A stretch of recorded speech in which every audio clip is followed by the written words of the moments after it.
Assalamualaikum warahmatullahi wabarakatuh. Bismillahirrahmanirrahim. Alhamdulillahirabbil alamin wa bihi nasta'in wa ala umuri dunya waddin. Wassalatu wassalamu ala asrofil anbiya'i wal mursalin sayyidina wa maulana Muhammad amma ba'du.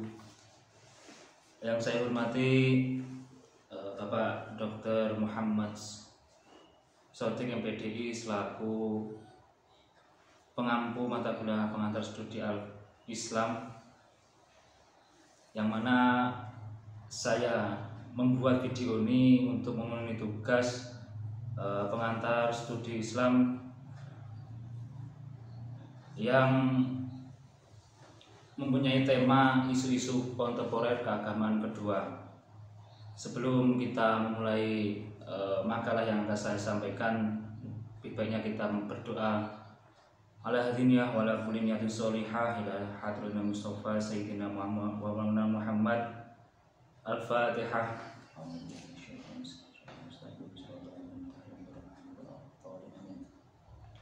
Dan kesempatan kali ini saya akan membawakan isu-isu kontemporer keagamaan kedua yang mempunyai 4 poin dalam kesempatan kali ini.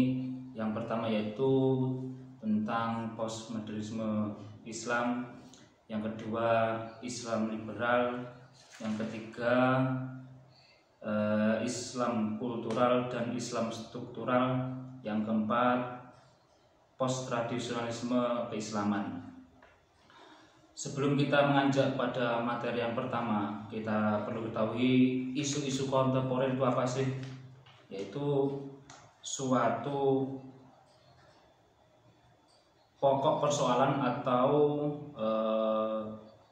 pembicaraan halayak umum yang masa sekarang atau terjadi pada era-era yang baru terjadi dan penyelesaiannya harus sesuai dengan masa ini. Yang pertama yaitu postmodernisme. Postmodernisme Islam yaitu suatu pengertian pemahaman keislaman yang digunakan untuk memberikan identitas pada kecenderungan pemikiran keislaman yang muncul sejak beberapa dekade terakhir ini, yang berupaya menggabungkan pola pemikiran keislaman tradisional dan keislaman modern. Istilah postmodernisme ini pertama kali diintroduksikan oleh seorang tokoh gerakan pembaruan dari Pakistan, yaitu Fakhrur Rahman. Dan di Indonesia pun ini sudah dikenal postmodernisme pada tahun 1970-an yang dimotori oleh mahasiswa-mahasiswa yang banyak belajar di Timur Tengah. Mereka yang sudah berpendidikan modern, yang sudah matang pola pemikiran, yang terdiri dari kaum cendekiawan, memiliki pemikiran yang cerdik, brilian, dan konservasi, serta aktual dalam perkembangan zaman. Dan pada postmodernisme keislaman di Indonesia, yaitu pelopor utama yaitu Nurcholish Madjid. Nah, ini banyak mendapatkan respon positif dalam analisis tentang pemikiran postmodernisme keislaman. Nah, postmodern keislaman ini mempunyai 3 tipologi, yaitu pertama Islam rasionalis, ya maksudnya Islam yang mengedepankan pola pikir dalam menyelesaikan atau menafsirkan sebuah problematika. Yang kedua Islam peradaban, yaitu Islam yang sangat melihat atau menentukan suatu zaman ini apakah sudah selesai atau belum. Yang ketiga yaitu Islam transformatif, yaitu merupakan suatu ikhtiar atau ijtihad dalam mengkaji Islam secara kontekstual dan tekstual dalam metode mazhab dan Quran dan serta sunnahnya. Jadi di dalam postmodernisme keislaman itu bukan suatu partai politik atau gerakan-gerakan yang frontal atau radikal ataupun ekstrim yang menimbulkan gejolak pada suatu negara atau suatu komunitas. Tapi itu hanya sebuah pola pikir yang mana tidak memilih salah satu keislaman antara keislaman modern dan keislaman tradisionalis. Nah, ini hanya saja mencari jalan tengah antara keislaman modern dan keislaman tradisional.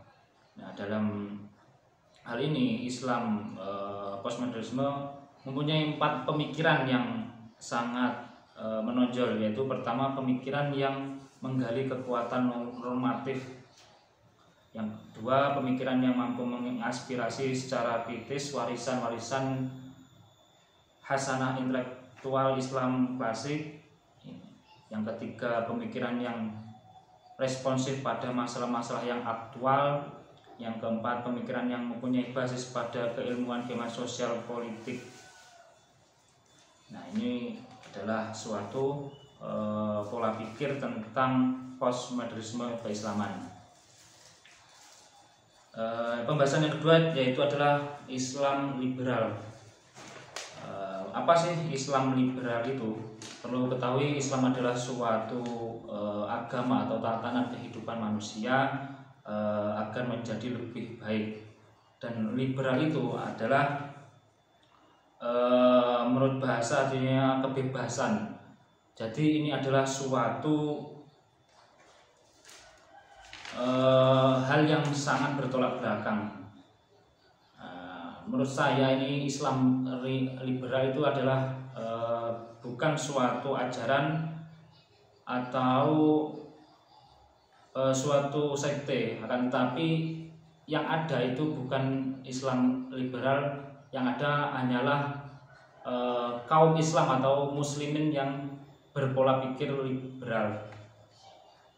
Liberal itu sangat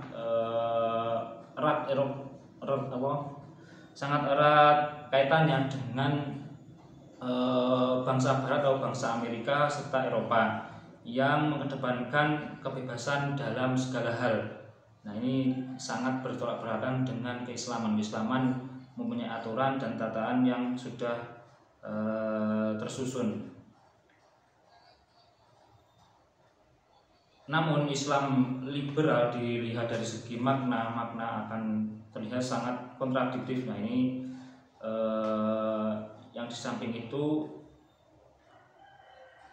hanya saja nanti kalau kita bahas tentang Islam liberal itu ujung-ujungnya akan ada sekte-sekte baru, akan tetapi yang kami fokuskan dalam ini adalah kaum muslimin yang bersifat liberal, bukan Islamnya yang liberal. Nanti akan timbul sekte-sekte yang baru. Yang pertama, ciri-ciri orang Islam yang liberal yaitu terdapat berbagai versi liberalisme Islam, tetapi suatu elemen yang umum adalah kritikannya baik. Yang pertama itu adalah tradisi Islam adat dan Islam revilis yang menyebabkan keterbelakangan umat Islam. Dan contoh-contoh yang sangat menonjol dalam seorang yang liberal yaitu menempatkan Al-Quran dan hadis sebagai kitab yang terbuka. Yang kedua, melakukan rekonsiliasi antara keislaman dan modernitas. Yang ketiga, bersedia mengadopsi sistem konstitusi dan kebudayaan dunia modern. Yang keempat, memiliki kebebasan dan interpretasi agama. Yang kelima, mengikuti pendidikan gaya modern atau gaya kebaratan. Yang kedelapan, bersifat inklusif, yaitu toleran terhadap agama. Yang kedelapan, mengakui adanya pluralitas atau pluralisme agama. Yang kesembilan, memiliki teologi pluralis dan inklusif, bukan eksklusif. Dalam Islam liberal ini saya sudah tekankan pada kesempatan yang tadi bahwasanya Yang liberal itu bukan Islamnya, hanya umatnya atau kaum muslimin yang bersifat liberal, yaitu ingin kebebasan. Kebebasan dalam ini hanyalah kebebasan dalam berpolitikan atau kebebasan dalam menyampaikan aspirasi, bukan kebebasan dalam beragama Islam. Terus yang poin ketiga adalah tema ketiga, yaitu Islam kultural dan Islam struktural. Apa sih pengertian Islam kultural? Yaitu suatu pendekatan atau suatu dakwah keislaman yang bersifat kebudayaan. Maksudnya kebudayaan yang mengadopsi budaya-budaya lokal. Contohnya PNU-an ini. Ya, NU itu adalah bisa dikatakan sebagai Islam kultural yang dapat mengadopsi budaya lokal dengan keagamaan Islam. Dan dalam kultural ini pola penyebaran atau pola penyampaian itu tidak ada sistem secara formal atau sistem yang secara tertulis. Contohnya ada ketua, ada sekretaris, ada bendahara, dan lain sebagainya. Nah, contohnya seperti tahlilan itu adalah Islam kultural. Tahlilan, yasinan, tibaan, maulidan. Nah, itu tidak mempunyai struktur yang jelas. Tidak ada pengangkatan sebagai ketua, sebagai bendahara atau sekretaris. Namun Islam kultural ini sangat kuat dalam dakwah di dalam masyarakat, karena kekuatan budaya itu sangat mengaruhi orang-orang lokal. Berbeda lagi dengan Islam struktural. Islam struktural yaitu Islam atau suatu metode dakwah menggunakan metode dengan formal atau secara resmi, yaitu terdapat ketua, terdapat bendahara, sekretaris, dan lain sebagainya. Nah, pergerakan Islam struktural ini di Indonesia mulai muncul pada era sebelum kemerdekaan adalah Partai Masyumi, yaitu partai Islam pertama, organisasi pertama yang bergerak, yaitu memulai perjuangan melawan penjajah. Dan Islam struktural ini menurut saya mudah untuk dihancurkan atau digerogoti oleh pihak lawan, karena adanya ketua tadi itu bisa kadang ada berselisih pendapat dengan anggota-anggotanya atau sekretaris, bendahara, dan lain-lainnya. Dalam Islam struktural ini sangat mudah atau untuk dikembangkan di daerah perkotaan, karena sudah warganya sudah siap untuk menerima tentang kebebasan atau keberagaman anggota-anggotanya. Lantas yang terakhir adalah isu post tradisionalisme keislaman, yaitu suatu tren atau dinamika umat Islam yang muncul pertama kali digagas oleh kaum NU, yang mana sebagai anak-anak muda NU di Jakarta menyelenggarakan diskusi yang mengamati kemunculan gairah baru intelektual di kalangan anak muda pada tahun sekitar tahun 2000-an. Wacana post tradisional ini adalah menggabungkan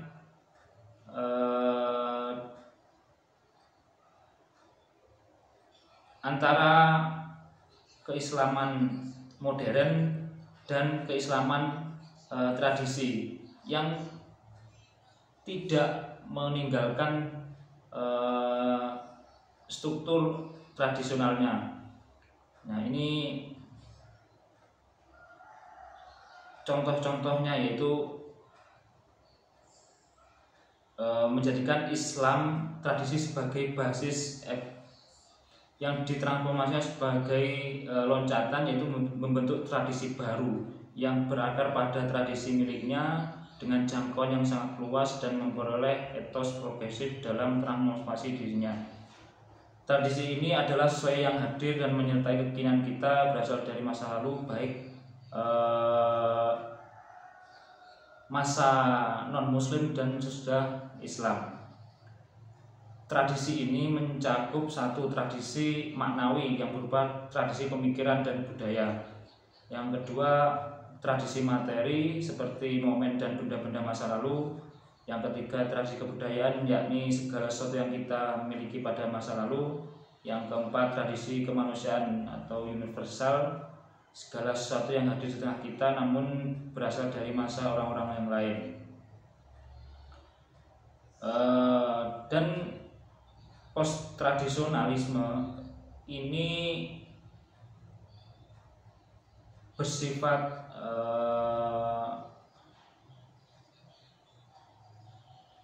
terbuka dengan adanya kemajuan teknologi dan tetap memegang teguh tradisi Islam klasik atau tradisional, dan ini sangat cocok untuk dikembangkan di Indonesia yang mempunyai basis-basis masyarakat yang berada di pedesaan, dan banyak anak muda yang belajar di luar negeri yang menggabungkan antara tradisi dan keagamaan, sehingga dalam post tradisionalisme itu tidak hanya bersifat kolot atau jadul dalam penyampaian keislaman.